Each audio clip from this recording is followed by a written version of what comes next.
if you can eat a piece of chocolate, I will invite you just to take one of these. And before we start eating, just hold it in your hands, and we're going to do an experiment before we go into what we want to explore today.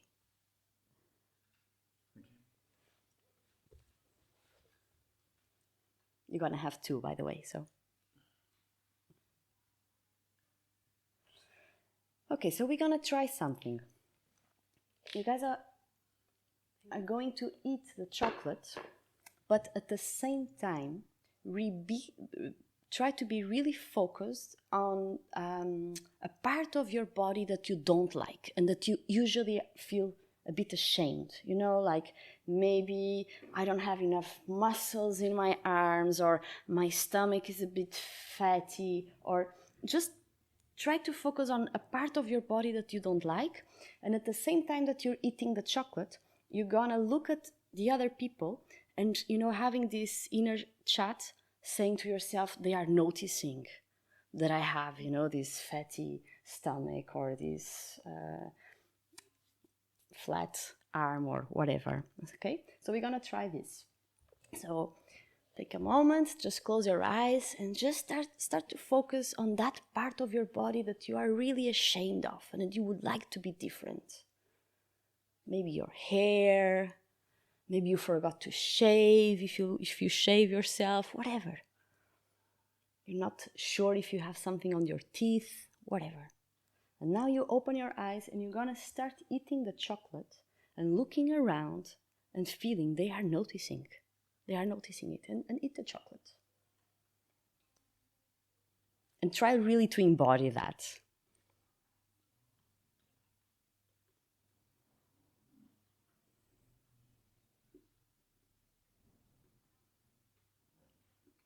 Everyone is noticing that you have a flatty arm,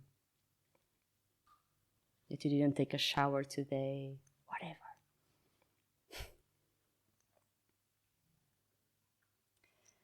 And just feel, how does it feel?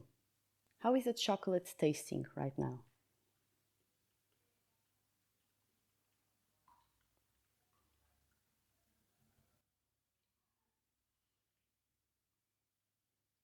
Good anyway.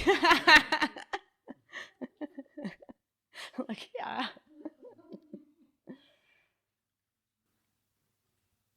Just feel, how is your body reacting to the pleasure of, can you feel the pleasure of the chocolate? And you can, it's not a, not so much. Okay, yeah, you were out, so you're not really, and maybe some of you felt a bit of pleasure anyway. Okay, so we're gonna try something different now. Just overdosing you with chocolate. No, I feel a little bit guilty because I was afraid I'm gonna be hungry, so I just stopped to buy chocolate. And at the door, I was like, shoving squares in my mouth of my favorite chocolate. And now I'm okay. Don't eat right now, wait.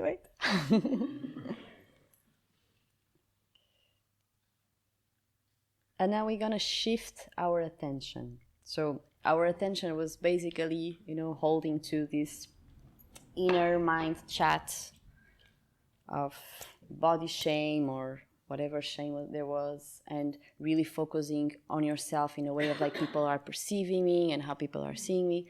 And now you're just gonna focus on the taste of the chocolate. So you're gonna eat it even slower. This helps a lot. And just concentrate on the pleasure of eating the chocolate.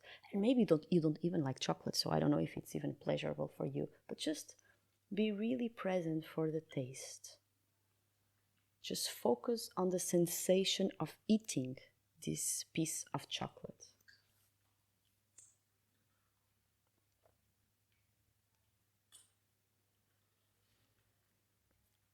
How does it move in your mouth? And you can play with it, like some of you are already doing. You can eat it slower or faster. You can lick it. Just really explore the taste and the sensations that start to happen in your body. Okay, so do you notice something different?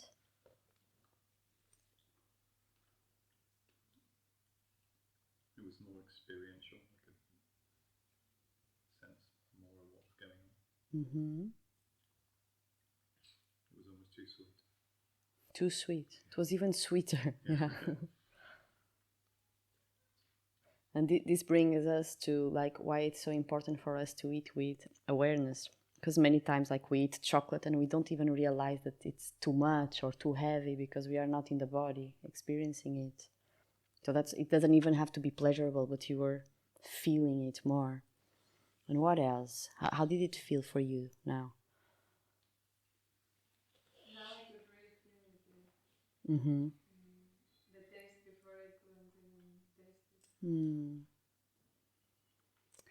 Did you guys felt a bit more connected to your sensuality this time? Which means sensing. Mm? I felt more in the present, so I felt the chocolate more.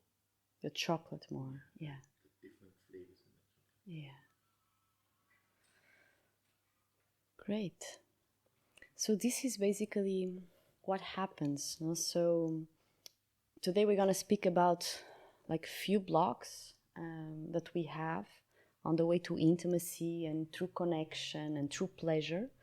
And realizing that this is the breakthrough. It's like when we shift from our head, our mind, to our body, and we come back to the present moment.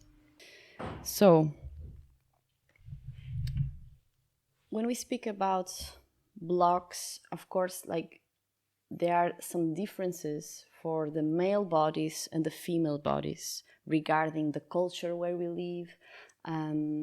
But all of them, I will speak always like, okay, this happens quite often for women, this happens quite often for men, but even if you are a man or a woman, you can feel for yourself that maybe you also have this. And the first one, and the most important I feel, is the shame to feel emotions. This is like the main work that I do is basically like the erotic body retreat is mainly about embracing your emotions. People sometimes get a bit like, oh, I thought I was just gonna give pleasure to myself the whole retreat, and this is not so pleasurable all the time. Yes, because it's really about embracing all types of emotions, fear, anger, sadness. I truly believe that people who are more in their erotic nature, they are more in tune with their emotions in terms of like they accept and they embrace their emotions and they know how to live the great aspects of each emotion. But women and men have a different way of experiencing emotions. And this has a lot to do with our culture as well. As women, it's more accepted for us to express more or less almost all emotions. There's only one which is not accepted most of the time, which is anger. Well, like a woman shouldn't express her anger, we should behave, but we can cry, we can express joy, we can express fear. It's very feminine, like I'm afraid, all these type of things. And men, on the other hand, for you guys, culturally, it's even stronger, the repression on the emotional level. For men, it's like there is only one emotion that you are kind of like allowed to express, which is anger. No? When you are afraid, what you do? Normally. But it's like, I see normally like men when they are afraid, they don't do this. Like, no? Like, there's a spider. They don't jump like this, like us. We like, ah! And men will like, bah, bah, bah. So it's like you express your fear through anger. It's not that you have to do it, but it's like culturally, this is what is accepted and is kind of expected from you. Also sadness, like many men have a very difficult time to express sadness. So when they are sad, what they do?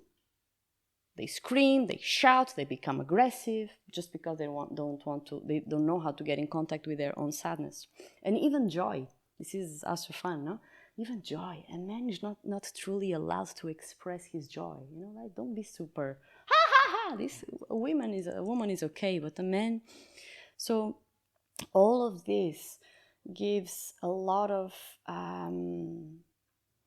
brings a lot of repression to the emotional state of men. Also, women have a lot, but I feel for men it's even stronger. And so for that, what we learn very, very, very in an early stage of life is how to block these emotions. So the first time, and maybe we're going to go through that just for a few moments, just so that you remember, but there was a specific time in your life, probably 1, 2, 3, or 4, but there was a specific time where you learned that expressing emotions was not accepted, that you would either be you would either like lose the appreciation and the respect of your parents, like your father, or like your teachers or your friends. Maybe you were bullied because you were crying in the school, whatever there was. So you learned how to survive to this social container that we live, and you learn how to block emotions. And for that, what did you start doing? You started like breathing more shallow and becoming numb. And this is how society lives. This is how most of us live in our common world. Like we don't feel so much. We think a lot, but we don't feel so much. We are not so much in our bodies. And all these tantra movements and these things that we are tapping into, like self-development, and it's all about bringing us back to the body, because this is where it starts. And it's not a pleasurable journey if we haven't done so for years. So if for years I haven't feel my body, once I feel, I'm gonna feel a lot. All the pain that I didn't dissolve, all the sadness, all the grief. So this is where the journey actually starts. So for true intimacy, for true pleasure, it's impossible to feel pleasure if I don't allow myself to feel pain. They go the both ways. So this is the first learning. And so I'm going to invite you all just to close your eyes for a second. Women and men, doesn't really matter, because I think we all have been ashamed at some point in our life to express something. And just take a moment to feel, when was the first moment that you felt ashamed for expressing your feelings?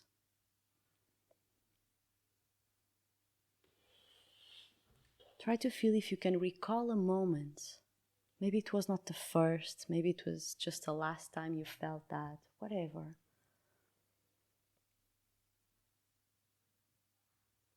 Where you felt that you were too much. And when you become aware of this memory, notice what happens in your body.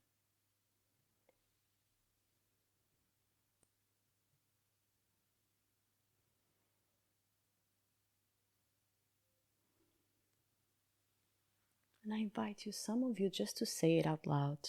What is the feeling?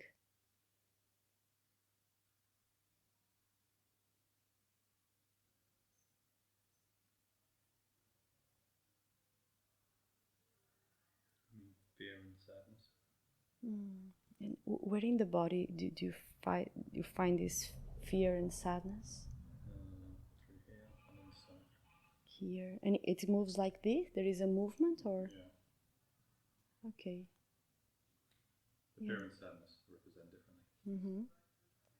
Like, I'm just going to invite you while we speak, just keep on doing that very, very slowly. Connecting with this sensation and just doing this movement very slowly and very present. And who else? What is happening in your body?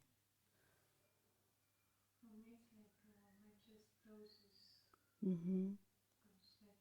becomes like this. Okay, so I invite you to do this as well. Just take a moment, yeah. We're just trying to embody the feeling. Yeah. So all of you, I invite you just to go to the, what does your body do when you go in contact with this feeling? I get very tense. In the chest? Yeah, mostly the chest. Yeah. Okay. So consciously tensionate, I don't know if you say that, a little bit more.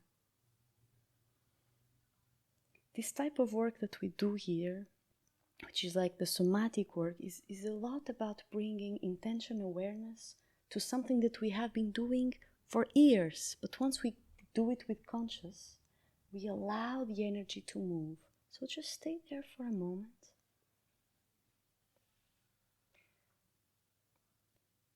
And notice your breath. How is your breath right now? More shallow. More shallow. Yeah.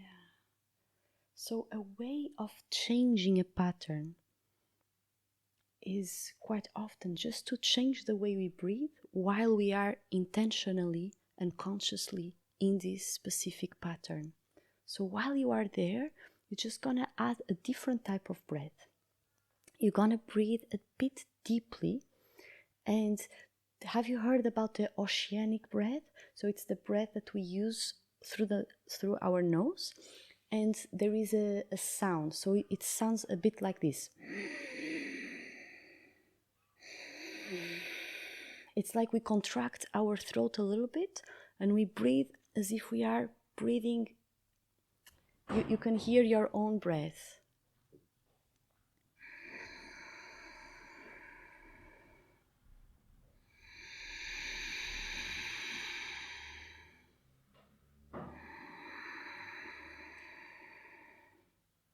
And stay very focused on this sensation where you are, in this stuckness, in this whatever the sensation was, but keep on breathing in that way.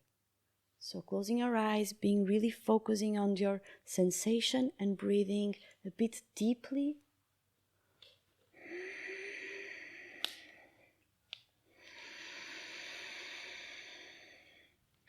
And we're gonna add a rhythm to this breath. So you're gonna breathe in 5. So breathe in 2, 3, 4, 5. And you're gonna breathe out in 3.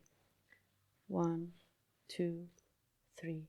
So inhale, 1, 2, 3, 4, 5. Exhale, 1, 2, 3. Inhale, 1, 2, 3, 4, 5. Exhale, 1, 2, 3. Inhale, 1, 2, 3, 4, 5. Exhale, 1, 2, 3. And just notice what is happening just with this brief breath. What is happening to the blockage, to the sensation that was there? Is it moving? Maybe it became even more intense. It's also possible. But just notice if something shifted.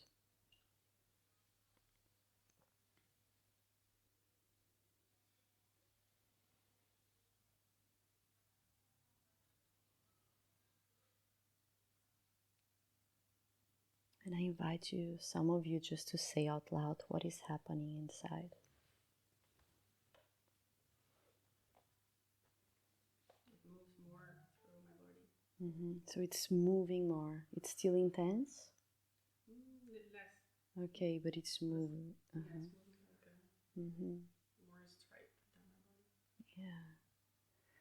So it's just that you have a little bit of a taste of what breath can do in such a short period of time. So imagine if you breathe even for, we're going to end this session today with breathing quite deeply for a period of time, but just like you were breathing for 1 minute and something was already moving. So this is how powerful this can be. And I started my journey in a way by studying psychology. And so the way we learned, at least like in the conventional psychology, is a lot about changing our beliefs in the brain, in the mind. And what I realized for myself is that it takes ages to shift a pattern like that. You know, like think positive. Yeah, I can think positive, but I feel negative. So I know how to. And that's what made me fall in love with this type of work, tantric work, somatic work, you know, like everything that has to do with the body. I feel this is such a shortcut for really transforming the way we live our lives. I feel for myself that all these patterns of shame and, you know, like limiting beliefs that I have, maybe they didn't shift so much. Like, I still feel that all these conditions are quite the same that I had in my childhood, I have nowadays. Like, you know, I have this fear of feeling rejected, and every time I feel slightly rejected, it's so intense. But what happens nowadays that is different is not that I shifted this, like in terms of my mindset, but the way I embrace that in my body is different. So I can live with that in a much more healthy way. So I don't act out of that. Like, I embrace it, I feel it, I cry, I shake, but every day I go through something, you see? So it's not, and sometimes we have the goal. One of the works that I do is Theta Healing. I don't know if you guys know Theta Healing, and I teach Theta Healing. In the Theta Healing world, there's a lot of this mindset of like changing beliefs, because it's the goal of the work itself, which is beautiful and super deep. And what I feel for myself is like, I haven't been changing so many beliefs in my life, but I changed the way I live with them, which is for me much more powerful, you see. So, and this is what I believe, and this is the work that I offer. It's not that you're gonna change your personality completely, but you're gonna change the way you can live with your personality. You're still gonna probably, you know, be like, I feel a lot of shame. I used to be a very ashamed, very shy girl. Like talking in front of people, I would just be super shaky. I would never imagine I would like be doing what I do nowadays. And every time I start, I always feel this. Like, there is this little girl saying, "Oh my God, are they gonna like me? You know, am I pretty? Am I, you know?" It's always here, but it's just, I embrace it in a different way, and I can feel the feeling, and I don't panic anymore because I embrace the feeling. And this is, I think, what this type of work offers us. And so it's all about shifting from our left brain to our right brain. So the right brain is the brain that feels, you know, and when we come to the present, and when we feel, and when we breathe, we shift the pattern. And this, I think, is the best tool we can have. It's hard for me to say this word in English, but we talk about neuroplasticity, which is basically changing, you know, like these patterns in your mind. And I feel the way we change that is by doing this type of work. So welcome, Sigrid. You can have a chocolate, but I give you that at the end so that you have the full thing. We were doing an experiment. And so we started by talking about blockages, and we started about the main blockage that I feel we have to express our erotic being, to feel, is the blockage around emotions. Then there is a very powerful one, which is the lack of confidence and the body shame that we started with in the chocolates, no? For women, is so strong, this one. The body shame we have. It's and also for men, more and more it becomes as well. You know, we have this set, how do you say, not patterns, but expectations of how a body should look, which is quite unachievable for most of us, you know, you have to be super thin, you have to be super la la la. And the other day I was at Boom Festival. I was not doing any workshop, but I went to one very amazing one, which was ethical porn. And they were talking about how to transform porn. It's like you shouldn't be fighting porn, and we know porn, in a way, it's creating a lot of even more blockages around sexuality, because it just brings a perspective of sexuality which is totally with lack of connection and intimacy, and you know, all these women faking orgasms with no time for the arousal, so it's totally out of reality. And these two girls were speaking that ethical porn is about not fighting the porn, but changing porn as a way to educate people sexually. And so there is a beautiful movement going around that, which is basically tantric porn, where people learn how to express boundaries and desires. It's so cool. But at some point they were speaking about the image, you know, like usually we have in porn, it's all this type of women and men, you know, these very masculine, very strong men, super fit from CrossFit and so on, with like huge dicks, and then these women like with massive boobs and super thin. And then this creates this image in our heads that we link pleasure and sensuality to this specific type of body images. So then if I don't apply, no, if I'm not part of this body image, it's like there is no sensuality and pleasure available for me, for my body type. You see, so it's very, very strong, this industry of fitness and magazines and all these things. So we have it. And like I speak for myself, although I have been working with that for so many years, I have that. You know, many times I look at the mirror, I'm like, oh, I'm fat today, I look like this. And it's an inner work too. And what helps me a lot, again, is to shift from my head to my body. There is this sentence I really love. It's like, forget pretty, you know, focus on sexy. Because being sexy is not about like how your body type is about how you feel inside. And I think we all already met like people that maybe we wouldn't feel attracted in a way, like, oh, physically is not so much attractive, but then when the person moves and speaks, like, oh my God, he or she is so sexy. And the other way around, sometimes you get these really pretty and, you know, beautiful people that are really aligned with the expectations of like what pretty is. And we don't feel anything because they don't act in a way that they are embodied. So what is really sexy is for us to be in the body, expressing whatever it's alive in us. And for men, it also comes this lack of confidence, comes a lot with what is expected from you guys. And in terms of sexuality, there is a lot of pressure of always being ready, you know, always being ready for sex, always being hard, always being like, so it is all this luggage, whatever, heaviness that you guys carry. And yeah, again, the way we can deal with that is coming back to the body. There is nothing more attractive than being in our own bodies. So, for instance, like when we are having sex, there is a position that for the woman is it gives us a lot of pleasure, which is when we are on top. There's many positions that gives us pleasure, but there is this one, how do you say, cowboy? I don't know how to call it, but when I'm basically on top of the man.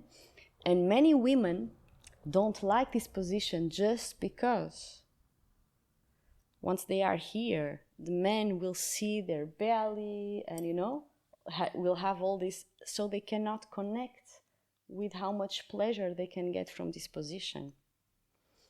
And And I work with many women, and quite often they say, like, I can only be on this position if I have my lights off, if I put a blindfold in my partner.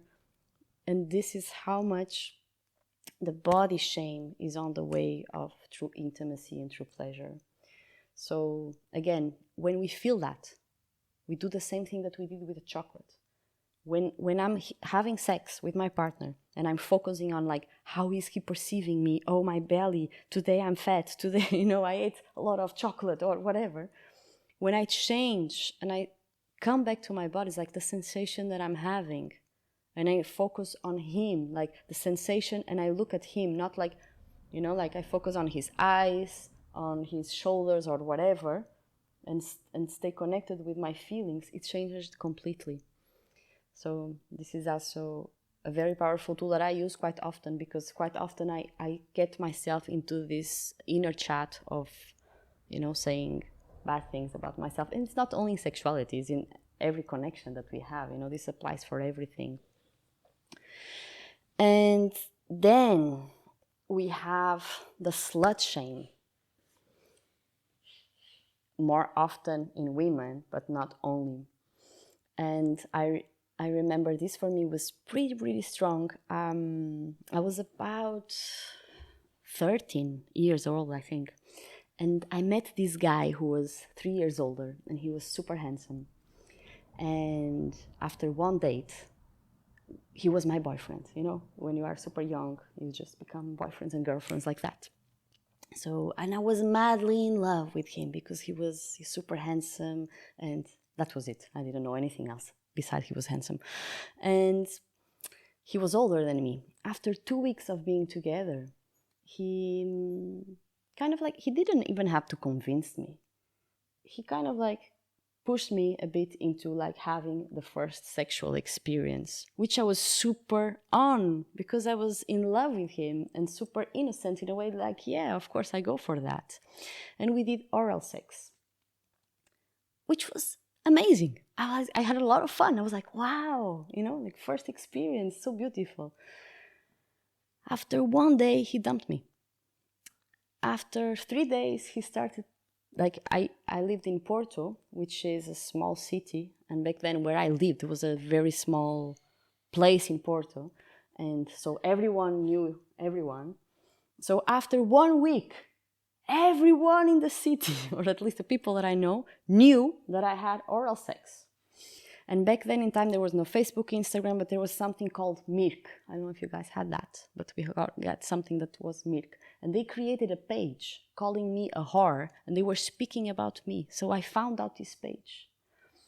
So it was a lot of bullying around my first sexual experience. And it was so intense that I started lying about the experience. For a year, I was telling all my friends, not my best friends, but all my friends, that this didn't happen, as a way to protect me. And it was only after 1 or 2 years, I don't remember exactly, that I shifted completely from being, this trying to be like the nice girl and feeling super ashamed. And then after 1 or 2 years, you enter fully in your teenage time, which is the one that's the time where you become rebellious. And I started drinking alcohol, all these things. And I remember one night that I was drinking a lot. I was super drunk, and I was in a car full of guys. And they started talking about, like, this woman that was another girl. She was a whore. She was and then I felt like, I'm going to change this. So I started speaking about sex and how... how childish they were because they were speaking, about this woman in that sense. This is because you don't even know how to how do you say? You don't even know how to have sex properly. So you guys are just afraid because we are powerful, blah, blah, blah.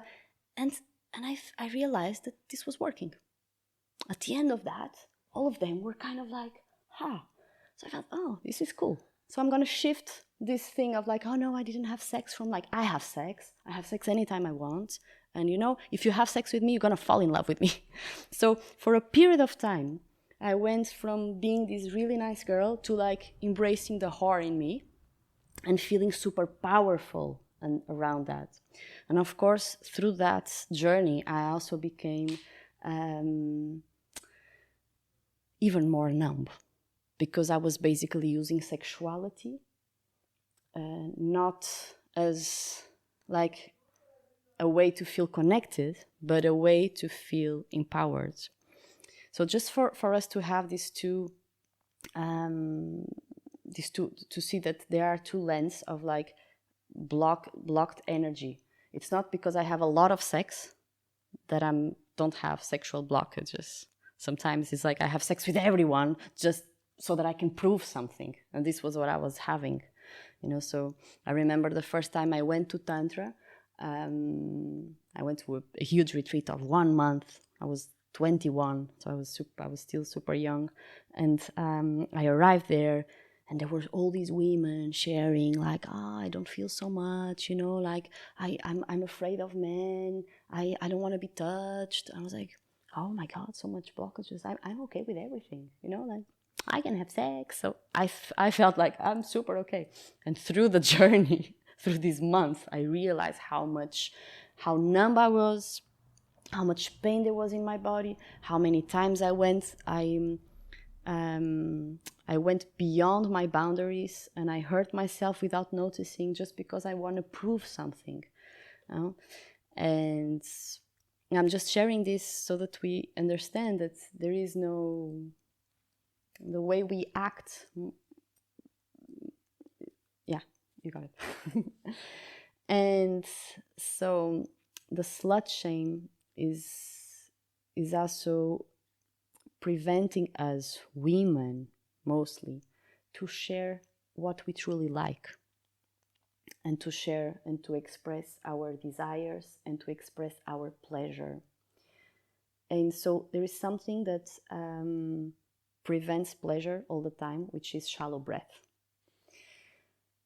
And what I see once I started like investigating about that, and quite often men would tell me like, you are a bit loud, like, and I don't feel I'm so loud, but I breathe, and I say, no, but usually women they are not so loud, they don't even breathe. And then I started also like speaking with other women. They said, yeah, I have a lot of shame, like I don't scream, and it's very hard for us to feel true pleasure without breathing properly and allowing the sensations to move in our body. So something that can actually help us to improve our sense of pleasure is start breathing more deeply and open yourself to sensations. And for men, I feel this is even a bigger topic. It's very rarely you see a man, okay, in this field of Tantra, you see, but normally you don't see men expressing, because you go to porn and you see all these women and, and men. And so the energy is not moving. So try this, even like if you're doing just self-pleasure. Like for me, the hardest thing was to start to express my pleasure in my self-pleasure moments. This was like, I realized like, okay, I express, I breathe when I'm with someone else, but when I'm alone, I'm like, what's happening? Because I felt a lot of shame about doing self-pleasure. So all these things is really powerful if we start noticing and we shift the pattern in the moment, as we did today with the chocolate, you see? So trying to change this pattern in the specific situations where you feel like you're not breathing at all.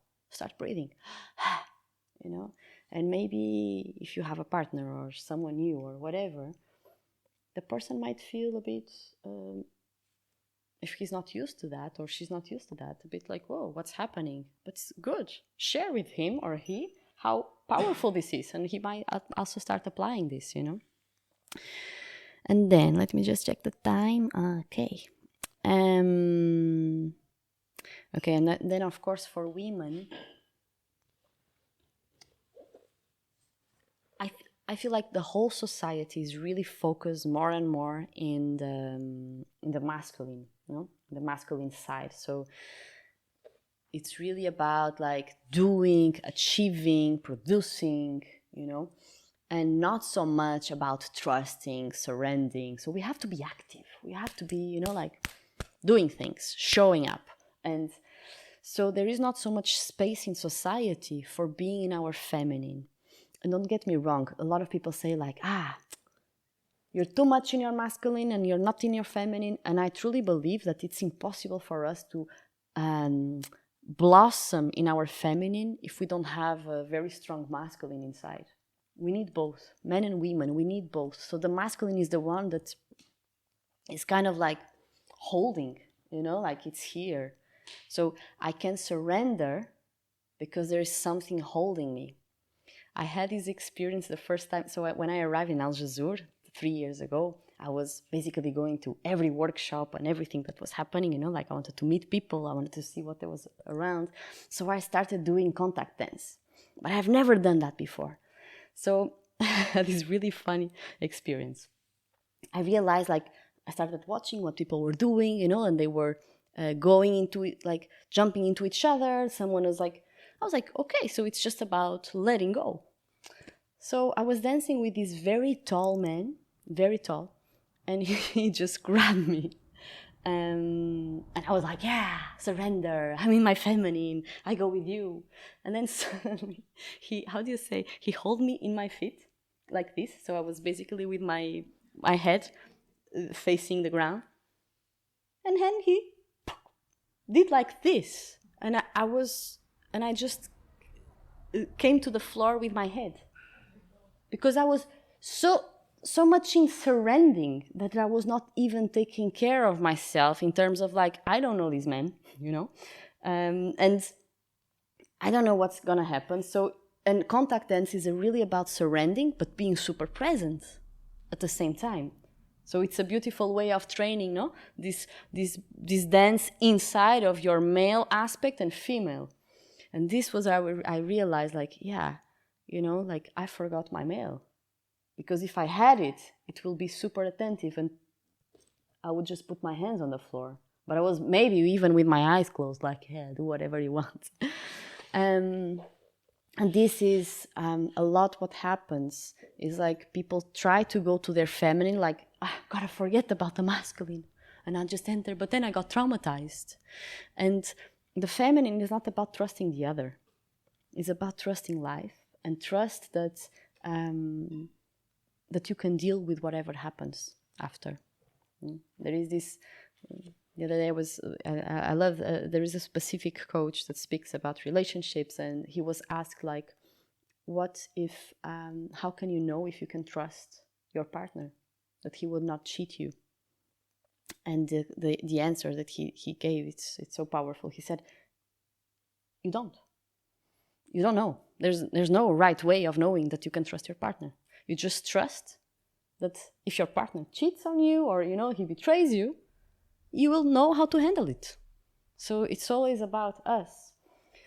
So it's this inner dance of the masculine and feminine, which is something that we do in the erotic body retreat. We focus a lot on this inner dance because of that. And also for men, we already spoke about that, but being the feminine is also being capable of expressing vulnerability. And for men, it's even stronger, this repression of like showing up your vulnerability, your sensitivity. And what we know is the only way we can do that is if we start connecting to our heart. So all the exercises that we learn in Tantra with breath, everything that basically reaches our heart, gives us the space to really open to this vulnerability. There is a circulating. I never know how to say this word. I need to learn. Circulating. This breath work that we use in the erotic body retreat, which is basically circulating energy with someone else. And when we reach what we call the second marriage, which is between the heart center and the third chakra, the power center, usually what happens is people start to cry quite often when they go here, when they start moving the energy from the heart.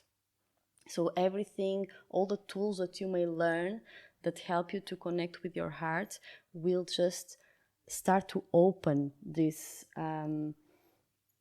doors for you to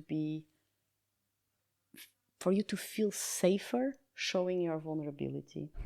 You see? So much noise there. Well, so I would like to do something with you guys, just an exercise that I like to do in terms of this, something that you can apply in your daily life. You can do it every day. You can do it every time you feel you are like stuck, which is using breath as a tool of moving the energy. And in Tantra, we speak a lot about some kind of pillars, which is like the first is awareness. So every time we bring awareness to something, we give the possibility to change something. Awareness, intention, so when we have a specific intention of what we want to change. And we use breath as a way of doing that.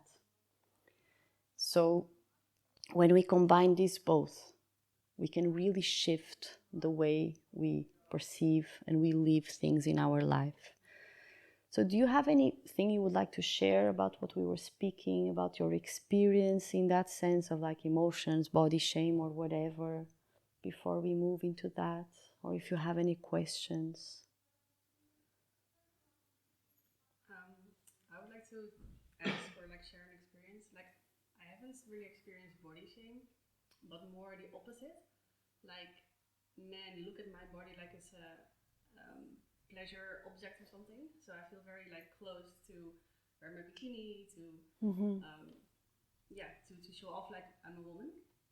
So how would you handle that? Because I know a lot of women have the body shame, but for me it's like the opposite. Yeah, which is also something that a lot of women have, and also men have, but this has a lot to do with abuse. You know, that you felt it doesn't have to be physically, but even energetically abused throughout your life with the way men were looking at you, were touching you, this feeling that my body is, which means it's like, again, it's when there is no connection. So basically, the pain is people are just looking, or they're just taking your body as an object and not really connecting with your heart. And coming back to the circulative breath that I was speaking about, there's something very powerful there that once you start to explore that, we understand why it happens so often in marriages, that at some point, like, you were really sexually attracted to your partner, and at some point throughout the marriage, once the connection starts to, like there's a lot of resentment and you guys are not speaking deeply anymore, and just doing everything out of habit, and then suddenly this happens a lot for women. You started like, there's no lubrication anymore. You don't want to feel touched. Sometimes you even start, I was having that with the father of my daughter. I started having a lot of candida, but really like every month, as a way of like my body saying, don't touch me, you see? And why is that? Because I felt that he was just coming for sex, like as a way, like, but there was no connection. So it's basically the energy was not moving. And sexuality is not only about the physical pleasure. It's about this rotative energy that goes between me and the other. So, and it has to come to my heart. That's why we circulate energy, like I'm gonna bring, like the energy to my vagina as a woman, like you guys have the erection, so you are basically positive. You're gonna penetrate me with your energy, and I'm gonna bring it up through my heart. And if there is no heart connection, there is a blockage. So this is the main reason why we feel so empty when we have just sex without connection. And again, don't get me wrong, it doesn't have to be a love affair. We can have a very beautiful one-night stand connection. You know, I can meet someone in one night and have a beautiful connection, and we can have amazing sex, but there is a connection. When there is no connection, when it's just like, usually, if we are more embodied, we will feel pain. We will feel pain and, we will feel pain and we will feel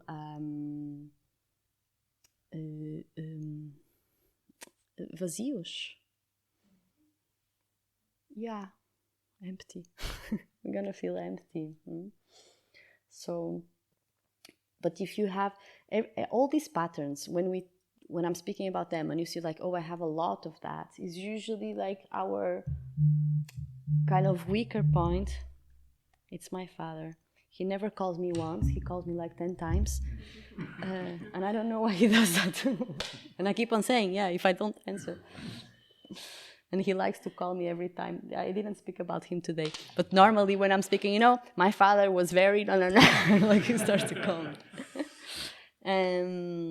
But yeah, so it's a good thing to look at, like, in terms of somatic, it's about learning it's about your body, your cells need to feel safe.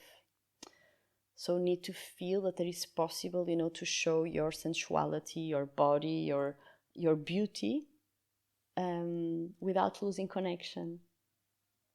So this is what you would try to find to your system. You know, we learn from experience. It's like, it's very hard for us to feel loved, even if someone like loves us, if we never felt it before. So this is where neuroplasticity works, is when we give a new download to the system. And basically a system that never felt that it was possible to feel desirable and loved at the same time. This is very, very common for women. So it's not body shame, but is the abusive thing. But also men. Yeah, also men have that quite often.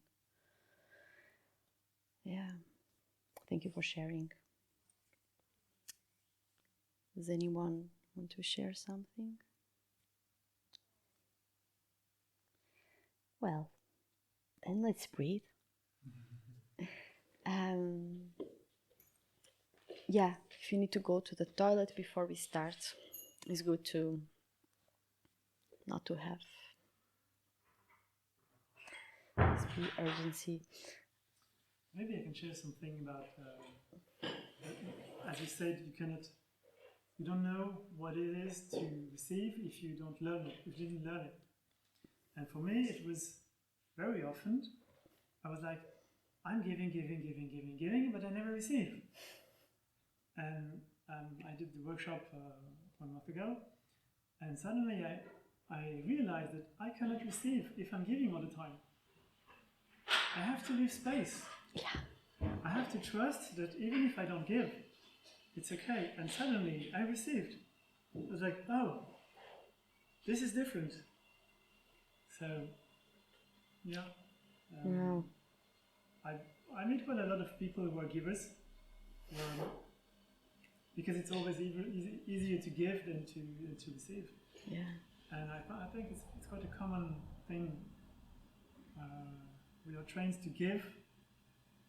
Sometimes we can just stop and let some space, and suddenly it happens out of unexpected. I just love what you said about giving space, because we often feel that society is kind of, not, so people who give are the ones who are good, no? The others are just, so we tend to feel that we will be more loved when we give. That's why we have this pattern of giving, because if I don't give, so it's about taking this responsibility, and it's like what you said, and quite often people are, I'm always giving, but it's about like, do you give space for others to give you back? Because quite often, like, people are giving you, but you're not giving. It's not that the world is, just focusing on themselves all the time, but you don't even give space to feel what you are receiving, because you're just giving back, which is where we feel safe. It's the safe corner, because in our childhood we learned that this is the way we're gonna achieve in life the love and respect of others. And yeah, so this is also something that we explore very deeply in the erotic body retreat, is this dance that we need to have in our life, in our relationships, about giving and receiving. And first we have to drop the idea of the hero, that if I give, I'm better than the others. No, actually, nowadays I feel I'm much more a hero when I allow others to, to give me something. Because this is actually an act of courage, to allow someone to enter in my space and to serve me. But I still have this mindset going on here, like being a hero means giving. So it's really, thank you for bringing this up. Yeah, everything is a dance, is a balance. Feminine and masculine, giving and receiving. And we all have a tendency to go more into one way or the other. And it's really cool if we can consciously move into something different. So maybe I could also invite you just to try for a week to do the opposite. I'm trying now with money. I realize there are different types of people with money. I'm the spender. I'm the one that spends money. And I don't like to, to think oh, there is a discount. And some people go for the discounts. I don't even look at discounts. I'm like, I will spend money. And now I'm going through this phase. I just made it, that for 3 weeks I'm gonna be the one that I felt it was super boring, the one that takes notice of everything that spends, and if it's something is cheaper, I go for the cheaper thing, and just to try something different. It doesn't mean that I want to become that person, but just to bring a little bit of balance, because I felt I was a bit imbalanced in that sense. I was spending more money than I should.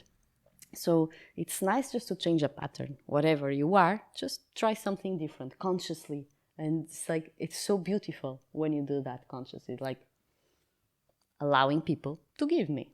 And then we see what happens.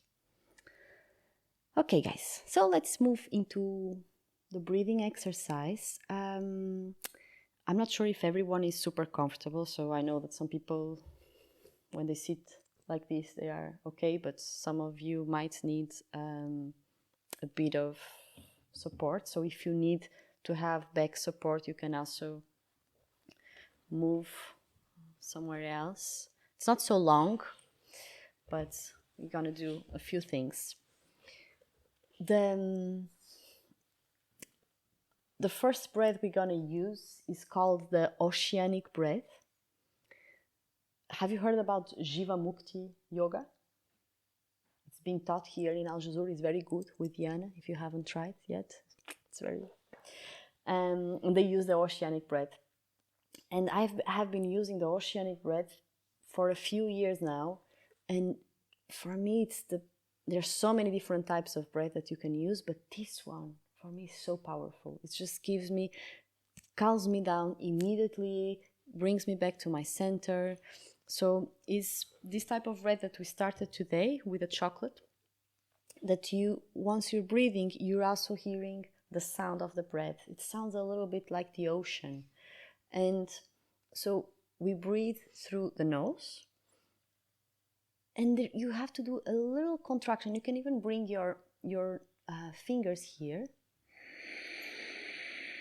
Do you hear me?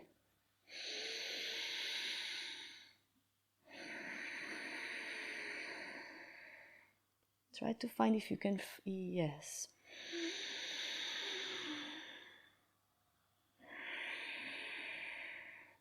And see, really, in this exercise specific, we're gonna do with our mouth closed. With our mouth closed. But we can also do it with usually I do this. But this is for something different. When I want to, when I'm with my partner or I'm self-pleasuring, I like to do this type of breath, more it just brings more energy. But when we want to calm the system down, we breathe through the nose. So we're gonna start doing that. Just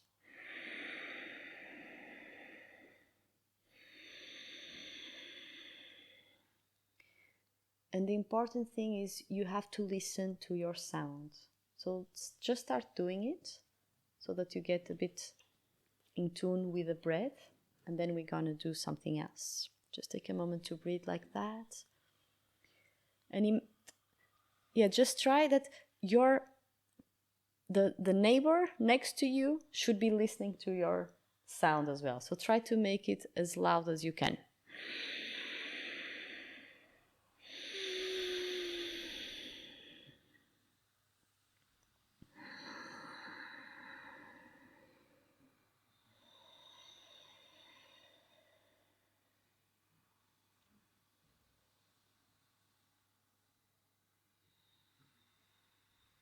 Great. So to that, we're gonna add the rhythm. So we're gonna breathe in 5, inhale in 5, and exhale in 3.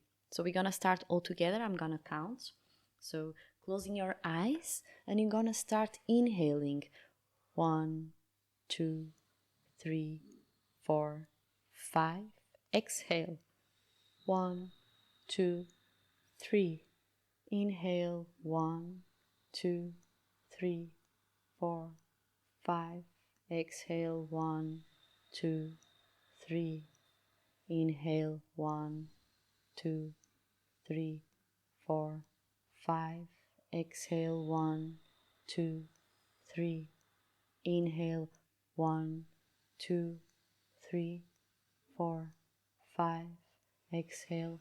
1, 2, 3. Inhale. 1, 2, 3, 4, 5. Exhale.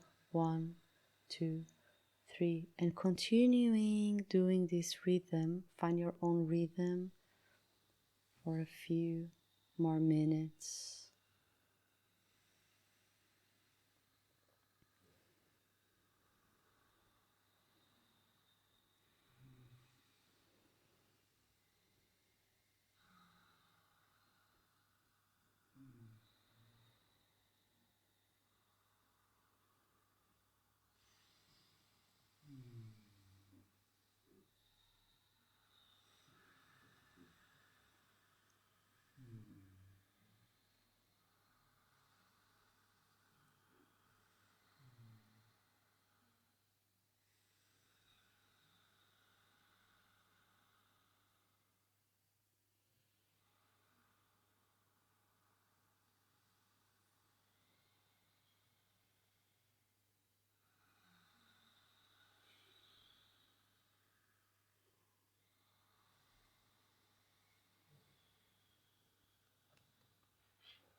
And slowly bringing this breath to an end, just coming back to yourself, and just notice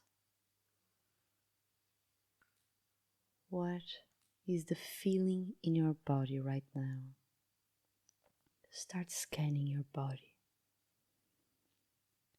First, your physical body. Which type of sensations are present in your body at the moment?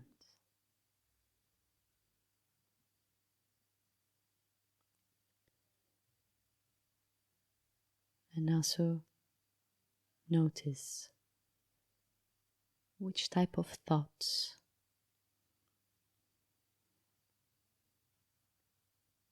how is your psychological mind after this breath.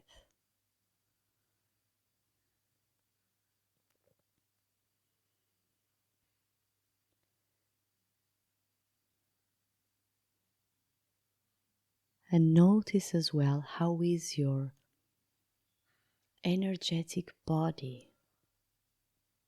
How much expanded do you feel your energy is at the moment? Until which point can you feel your energetic field? Just notice that.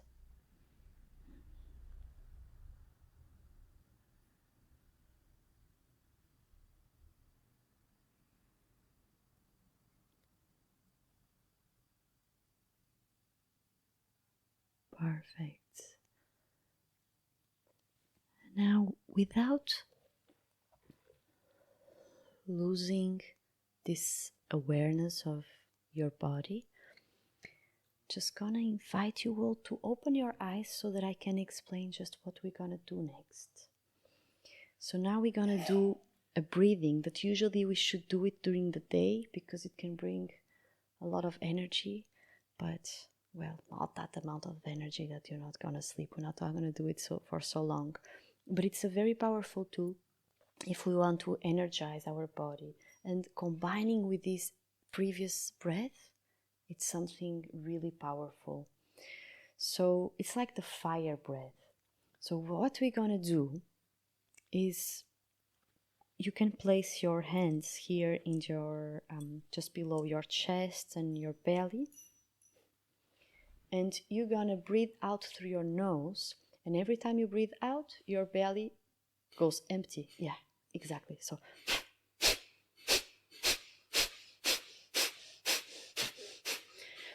you can start all doing that. This is a fire breath, so basically it will awaken your fire inside. The reason why we do it with our nose is if we do it with the mouth, it will cool our body, cool down. Yes, so we want to fire it up, so we do it from our nose as loud and as fast as you can. So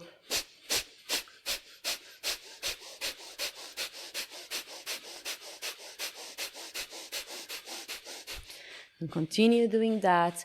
And this is also a breath that helps with digestion. And not only food, so continue. I will be speaking while you're breathing, sorry. Continue, guys. But this is also very powerful to digest emotions. So it's possible that once you are doing that, you may feel a bit uncomfortable because some emotions may start rising. So let's do it together just for a couple of minutes.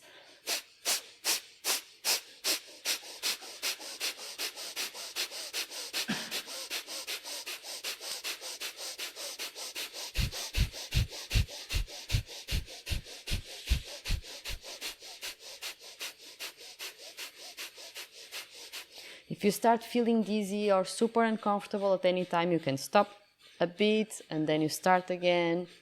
Feel your body, feel what feels right for you, but try to keep on doing it. You can even do it slower a bit, or faster.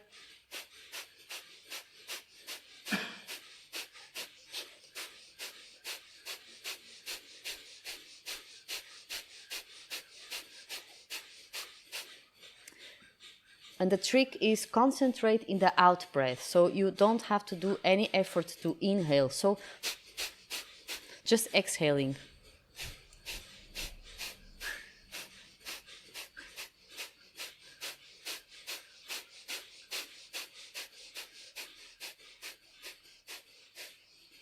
And slowing down.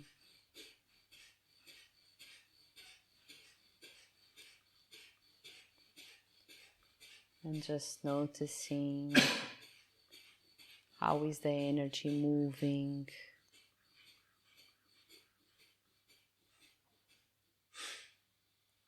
You may all close your eyes again. And just feel what is happening after this breath. How is the physical sensation now? How different it is from the previous breath. And if some of you would like to share how different it is.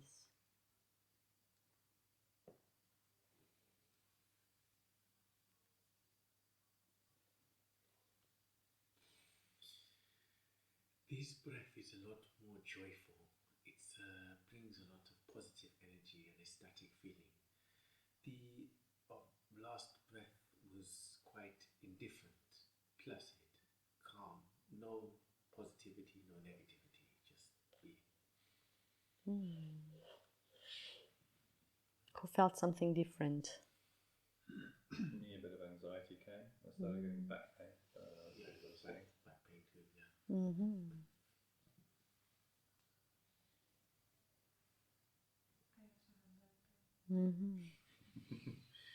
Yeah. Usually this is the breath that brings stuff up. So it doesn't have to be. The other one is to kind of like calm our system down. This is to fire it up.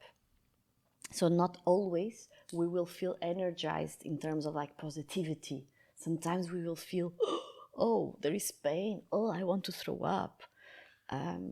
All these things may happen. You feel a bit of back pain? Pain as well.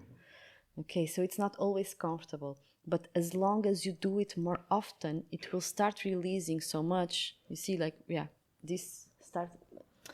all these things start to happen, and is basically this breath is opening the space for the energy to move. That's why it's so powerful. Not always pleasant, but powerful. So we can dance between these two types of breath. One will calm us down because we need first to relax the system, and then we consciously start moving things. And when it's too much, that's why I said, like I felt for some of you was too much. It's like right now, it doesn't have to be too much tomorrow, but I'm feeling dizzy, or maybe I need to throw up. I used to do a lot this Osho active meditation. Have you heard about the dynamic meditation? The first times I did that, I was doing it like I was in Osho, Pune for a period of time, living there, and we have to do it every day. And the first week I was fainting. I thought I was vomiting. I never vomited actually, but I was always like going to I'm gonna vomit because all this was moving so much. And actually I hated this type of breath. I was like, I like this. I love it. And this type of breath is just too much for me. But once you do it more and more, you start to feel that it's opening channels of blocked energy, and that's why it's not comfortable. But it's very powerful, and it gives you energy, because this energy is stored where you're blocking it. So it's kind of like, when we look at the Kundalini, the energy that moves up, these two beautiful snakes, and like they want to go up, but they can't because there are blockages. So we breathe through the blockages. So you can use that at home, always with this awareness of like, I know some people tend to push too much, and I always feel that less is more. So go slowly, like if you become nauseous or something, stop and maybe just do this. This helps a lot, like how long is this? Burp. Yeah, a lot of times burps come because it's the energy moving. Allow it to move. Okay, and just close your eyes for a second. Whatever is there right now, we're gonna end with, again, we're gonna use again this oceanic breath, but we're gonna add something into that, which is very powerful, which is the squeeze.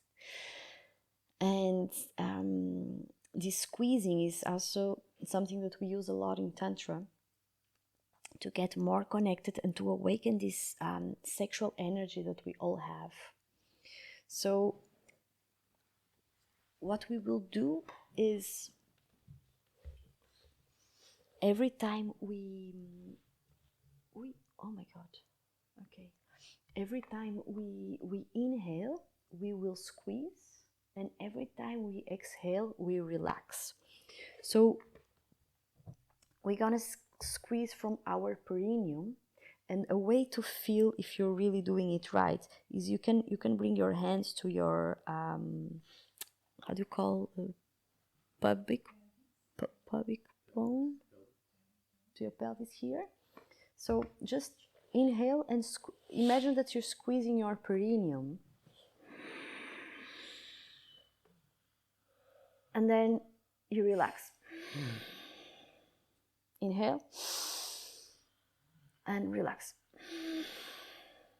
Inhale, and if you put your fingers here, you will feel the muscles getting tightened and relaxing, like this, just to feel. You don't have to stay with your hands here, but just to feel if you're doing it right. So you squeeze, and then you relax. Squeeze and relax. So we're gonna do it for a few more minutes, this. And as a woman, when I started doing that, I realized, like, oh, I think it's the first time I'm relaxing my genitals. Like, I realized that my genitals were always in tension. And if I don't pay attention, I have a tendency to have them in tension. So it's very important for me to intentionally do this type of exercise quite often in order to relax them. You see? So you're gonna feel, well, let's see what you're gonna feel. So let's all close our eyes. And remember, inhaling and we squeeze, exhaling and we relax our genitals with the oceanic sounds. Okay, so we start.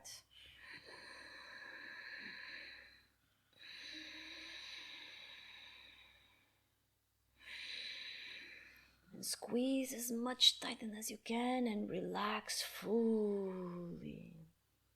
Squeeze, squeeze, squeeze, squeeze, squeeze, squeeze, squeeze. And when we relax, you can even imagine that your genitals are like melting in the floor.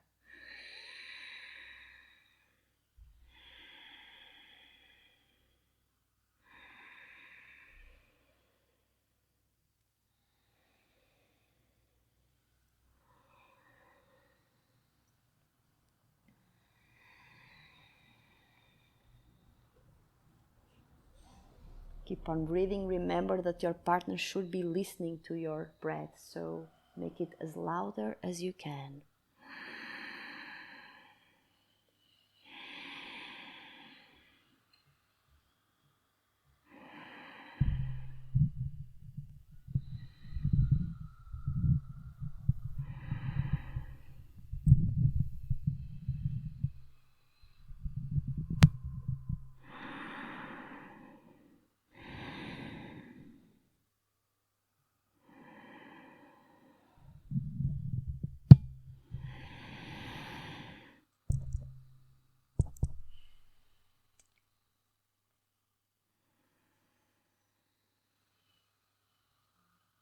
And fully relax your genitals when you exhale.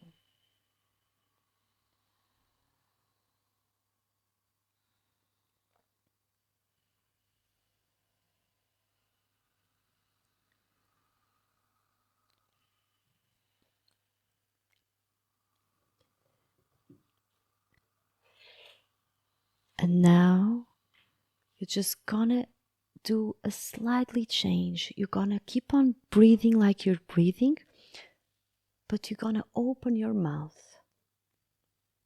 So you're gonna breathe in this oceanic way with your mouth, like you can open your mouth, relax your jaw, and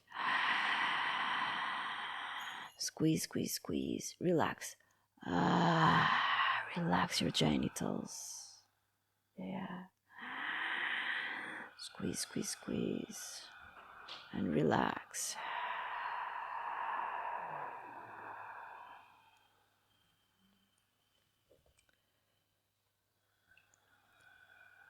And one more time, one last time, and then slowly stopping the breath, this type of breath, coming to your natural breath flow. And just taking a moment to notice the changes in your body.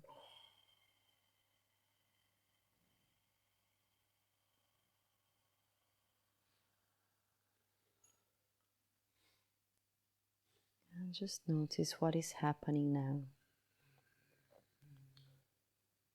What are the sensations in your body?